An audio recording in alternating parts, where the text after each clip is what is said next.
लो बच्चों, चलिए प्रश्न को पढ़ते हैं। एक व्यक्ति 5,200 रुपये के प्रारंभिक वेतन पर किसी पद को स्वीकार करता है। अगले ही महीने से उसे प्रत्येक महीने 3,320 रुपये की वेतन वृद्धि प्राप्त होती है। उसका 10वें महीने का वेतन ज्ञात कीजिए। तो यहाँ पर हमें 10वें महीने का वेतन ज्ञात करना है। प्रश्न को हल करेंगे, परंतु उसके पहले मुख्य अवधारणा लिखेंगे। तो लिख लेते हैं प्रश्न के लिए मुख्य अवधारणा।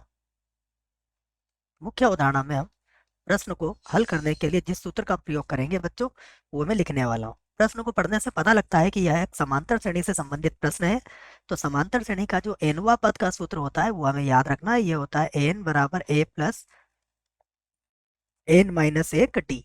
यहाँ डी समांतर श्रेणी का सारवन अंतर होता है, ए प्रथम पद और एन पदों की संख्या होती है। तो ये आपको याद रखना है। अब हम यहाँ से हल करते हैं। देखिए, तो सबसे पहले हम ये कहेंगे कि प्रश्नानुसार प्रश्नानुसार निम्न निम्न समांतर श्रेणी निम्न समांतर श्रेणी प्राप्त की जा सकती है। प्राप्त की जा सकती है। ठीक है, तो प्रश्नानुसार हमें निम्न समांतर श्रेणी प्राप्त की जा सकती है। ये कैसी समांतर श्रेणी होगी? देखो, जिसका प्रथम पद कितना होगा? जिसका प्रथम पद होगा 5,200। उसके बाद कितने रुपए बढ़ रहे हैं बच्चों?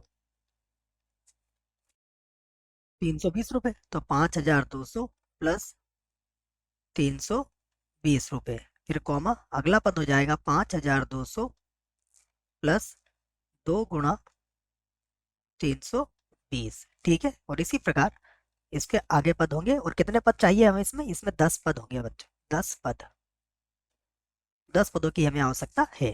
तो अब हम कह सकते हैं कि यहाँ यहाँ अगर प्रथम पद की बात करें तो प्रथम पद कितना हुआ? 5,200 रुपये। रुपये भी लिख सकते हो बच्चों, ठीक है।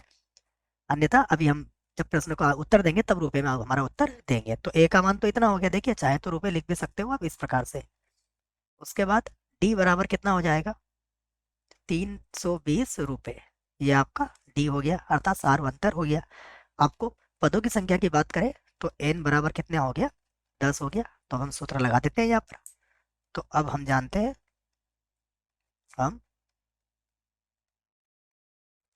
हैं कि ए एन बराबर क्या होता है? ए प्लस एन माइनस एक डी होता है। हमें चाहिए 10वां पद। ए का मान है 5,200, 10 माइनस एक, टी का मान है 320। तो ये होगा 5,200, 9 से गुणा कर लेंगे इसको तो 0, 9 2 18 के 8, और बचेगा एक, 9 3 27 और एक हो जाएगा 28। ठीक है, 320 को हमने किससे गुणा किया? 9 से बच्चों। ठीक है ना, एक बार और कर देता हूं मैं। ठीक है, ये इस प्रकार से। तो अब जोड़ के लिख लीजिए इसको। देखो, 5 और 2 हो जाएगा कितना? 7,000। 7,000 एक 8,000, तो ये हो जाएगा 8,080 रुपये। ये मिलेगा बच्चों। ठीक है ना, ये 5 और 2 7,000, तो ये हो गया 800, और 200 हो गया 1,000। तो ये 5 और 2 7 और एक 8,000 हो गया यहाँ पर। ठीक है ना बच्चों, उसके बाद फिर हमने 80 रुपये अलग से लिख लिए। तो हम कह देंगे अतः अतः व्यक्ति का